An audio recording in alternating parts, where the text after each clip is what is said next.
Hi, everyone. My name is Sydney Brandeis, and today I'm here with Valerie Hope. She's a CEO and a leadership coach, and today she's going to be talking to us about creating your circle of influencers. So welcome, Valerie. Thank you, Sydney. Nice to be here. So my first question for you is, what exactly is a circle of influencers? Circle of influencers are all the people that we curate.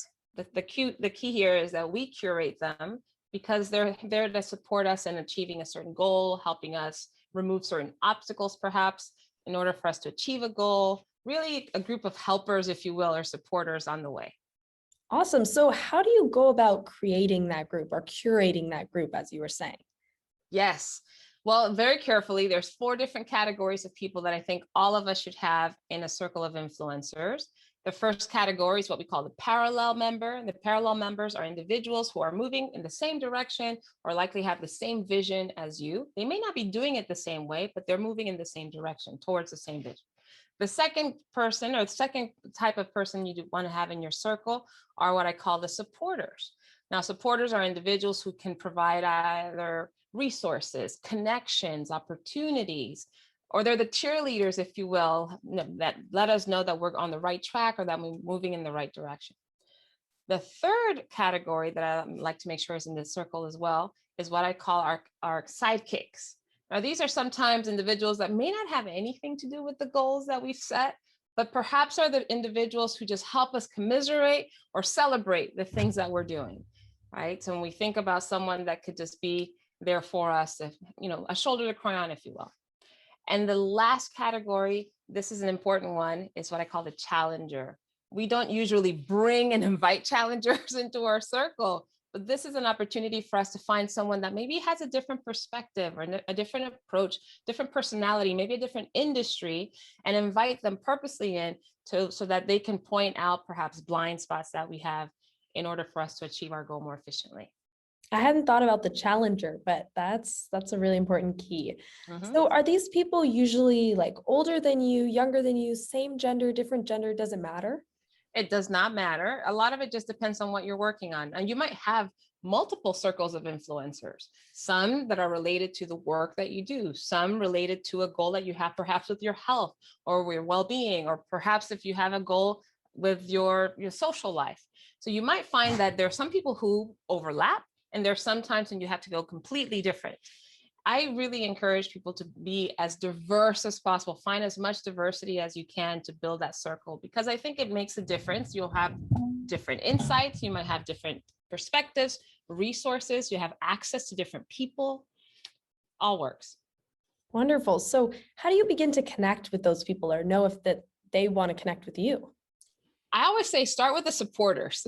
So the supporters are the people that everybody knows someone that seems to know everybody, okay, or seems to be involved in everything. So with the supporters, it's a simple conversation about a goal or a vision that you have and sharing it with them. They'll be the person that says, I know who's doing something just like that. And boom, you have a parallel person. Or have you talked to somebody? They're not doing it quite the same way, but they might give you some new perspectives. Boom, you might have a challenger. Right. So supporters are usually a good individual to have. At least that initial conversation is usually lower stakes. They're much more positive, can-do spirit, and they would support you in whatever it is that you decide to do. Wow, it sounds like this person can connect you with everyone. I love that. Yeah. So what is the effect that these influencers have on you and your mindset? For me, I found it to be game-changing. I think one is we take for granted often that, especially in our culture here in the United States, North American culture tends to be a go it alone, pull yourself up by your bootstraps. And we do get a lot of praise and recognition for working that way, but it could be exhausting. It could also be very lonely. And it slows down the process, truth be told, if we don't have a group of people that we can rely on to move us ahead. All of us rely on a social acceptance. We rely on social proof. We rely on so many places where if we didn't have other people around us, we would literally not survive, literally. And I think this is just a way for us to amplify the value of the connections that we make. For me personally, it's been the work that I do right now. So much of it has been amplified and has been guided by the people in my circle. I had a small seed of an idea, but just by sharing with people in my circle, hey, this is what I'm thinking about doing. I want to build this business. Boom, I had someone say, hey, can you come to our organization and do a speech about that? And in that particular organization, I got my first coaching client. And then that first coaching client, then I got more coaching clients. So I think the idea here is that, first of all, ideas grow stronger when they're shared.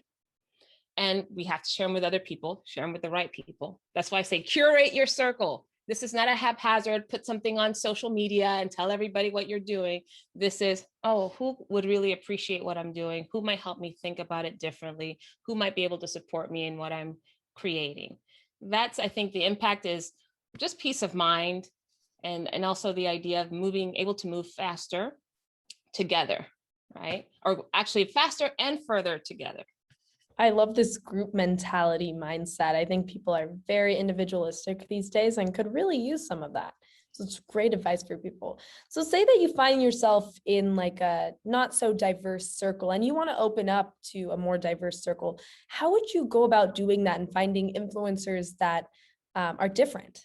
That's interesting. I had this conversation recently. I have a podcast, and in my podcast, I invite two people who don't know each other. So I'm a supporter and also a challenger. So those are usually the two roles that are my favorite to play. And bringing those two people together, the reason I brought them together was, one is a Montessori school director, and she shared with me actually that there were some things that she wanted to do with her school and bringing in new voices, new perspectives, diversify the staff. And she didn't have any of that. And she was speaking to other Montessori school directors that looked exactly like her, mostly female, mostly white. And she was like, I don't really know where to even begin. So I said, well, I know somebody who is in Canada. She is born in Kenya, of Indian descent. Her children are in Montessori school. Her mother-in-law is a Montessori school teacher.